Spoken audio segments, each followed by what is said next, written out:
Hi there, welcome to Cheboygan Marsh. It's September 13th, 2020, and I'm here up on the boardwalk on top of Gordon Turner Park, so kind of in the center to eastern part of the marsh. And one thing that I want you to notice all around me, invasive hybrid cattail. So what you see right now is the main portion of the emergent marsh. This is an open embayment type marsh. And if you look out towards the open water, you can see Lake Huron to the north. It's quite a windy day, so there's a lot of wave action that influences this outer portion of the marsh. You can see the currents kind of coming in. Along the kind of back, you can see these trees. That's a beech ridge that has been deposited through intermixing of wave action over years and years and increasing and decreasing Great Lakes water levels. So that beech ridge provides a measure of protection from this open water, from this wave action. So you'll notice the monochromatic nature of the emergent marsh that you see. This is all hybrid cattail.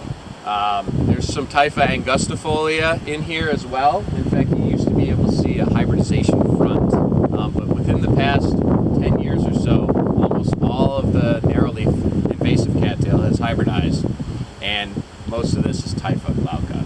If you look a little bit farther out towards the open water, the marsh is more exposed to wave energy.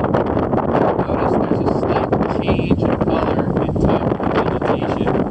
Beyond that layer of invasive hybrid cattail is our native emergent marsh, so dominated by Schoenoplectus, which is a bulrush, and other native species. But we'll get a little bit of a close-up on the native marsh in a little bit. But one thing I want you to notice is that the dominant species here is hybrid cattail. There's very little native vegetation left. It is only hanging on in places where there's a lot of wave energy. This is a nutrient hog. This is a huge plant, and you can't see it, but there's a little pocket over there, and if you were to follow that to the south, you're going to get to the outlet of a wastewater treatment plant. Now, one thing that we learned about hybrid cattail is it loves nitrogen and phosphorus. So anything that's going to increase nitrogen and phosphorus, for example, a soccer field, agricultural areas in the surrounding watershed, wastewater treatment plant, those are going to be beneficial for cattails. The last thing I want to point out is that we've done some work in this marsh to try to control the Typha problem. We came in here with our aquatic harvester and we harvested repetitively. We haven't harvested it here. You'll see some of these flattened out. What actually is happening, and this just occurred this year, these beds of cattail became floating mats. So they're actually suspended above the water surface, above the substrate surface, about 3 feet. So if you stand on that, it'd be like balancing on a water. Storms came through, high winds caused blowdowns. So something that we're kind of trying to figure out is, did repeated harvesting, obviously it didn't kill the cattail in most of these areas, but did it cause these floating mats to form? And is that going to cause widespread cattail mortality? The last point I want to make while I'm up here is that here you have a nice little mosaic of open water and vegetation, which is a functional kind of hemi-marsh, and that's really excellent for birds. Waterfowl that are on their migration paths are going to stop in and they're going to feed on insects and vegetation within these open areas. Places farther back where cotton cattail is growing more densely, not as useful for bird habitat. This opening right here started with one single muskrat mound. Muskrats opened up and ate the cattails in this area, and then subsequently wave action, wind exposure, those have caused this opening to increase in size quite a bit. So next we're going to go to a native marsh, and then we're also going to look at an invaded cattail area, and we're going to look at a sedge meadow, which you can't see at all from this point. This is pretty much sucked in emergent marsh. Though previously, before cattail came in, it was probably sedge meadow. All right. Well, I wanted to get a little bit closer, but as you can see, there's quite a bit of wave action here. This is the open, exposed part of the marsh. The boardwalk and stand is behind me. The native vegetation that I wanted to highlight is this right here. This is Schoenoplectus acutus, also known as the hard stem bulrush. So Schoenoplectus acutus is a very important native plant in Great Lakes coastal wetlands. It's rhizomatous, so its rhizomes go deep into the sand. And they form these dense stands. You can see behind me, all of this is Schoenoplectus, but it's interspersed with invasive Typha. Now, in a high energy, wave exposed environment like this, Schoenoplectus is going to be able to compete pretty well with Typha. Organic matter is not going to build up as rapidly. So right underneath my feet, I'm pretty much standing on sand with a little bit of organic matter. If we go back into the cattails, into the more protected marsh, we're going to have a layer of organic matter that's over 30 centimeters deep. But here the organic matter layer might be even less than 1 centimeter. So these Schoenoplectus stands are holding on to their rhizomes. They're really resistant to this wave energy, but you can see that invasive cattail has made it out here as well. And now in a normal year, if the water level wasn't so high, we would be able to go farther into this native marsh, and you might see other species like spike rush, which is Eleocharis palustris, and Juncus. Juncus is kind of like a rush, but it's in its own family, the Juncus. Juncus balticus being the most important species. So it's unfortunate that we don't have native floating plants that I can show you out here. We don't have a whole lot of diversity, but it's mostly due to the water level. So hopefully the idea is when the water level comes down, native plants will be able to germinate, native community will be able to establish. The problem being that here's our competitor, our invasive hybrid cattail, kind of waiting for the same conditions out here.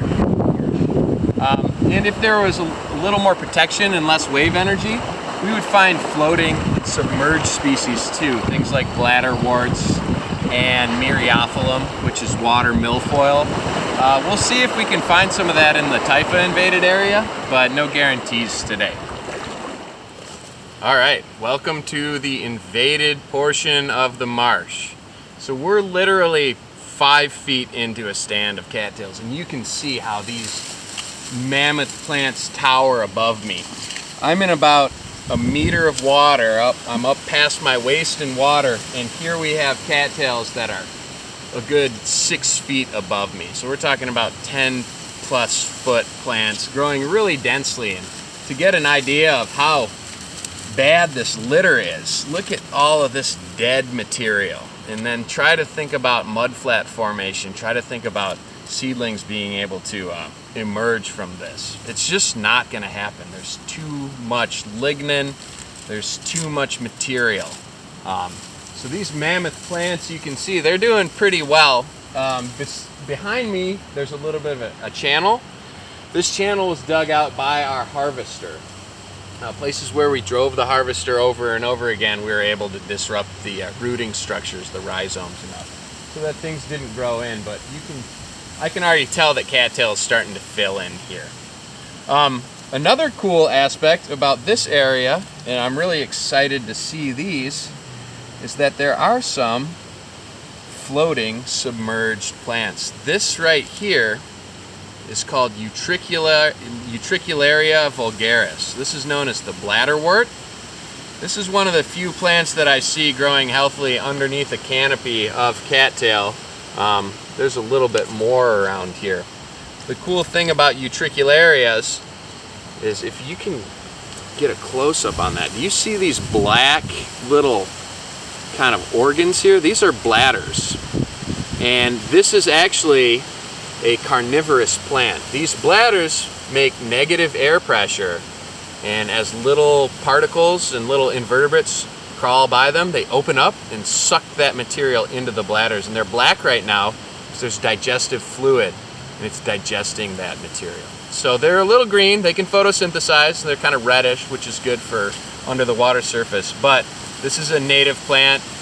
This is actually a different species of Utricularia that I have. This is Utricularia intermedia, I believe. Yeah, Utricularia intermedia.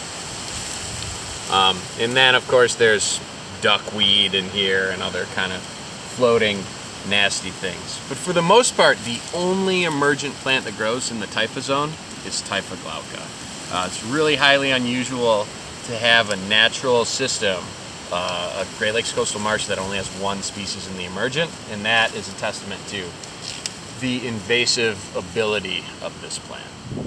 All right, welcome to our last zone of Cheboygan Marsh. This is our sedge meadow, and as you can see, our sedge meadow is completely flooded. And you can look in the foreground and you can see there's a lot of mortality.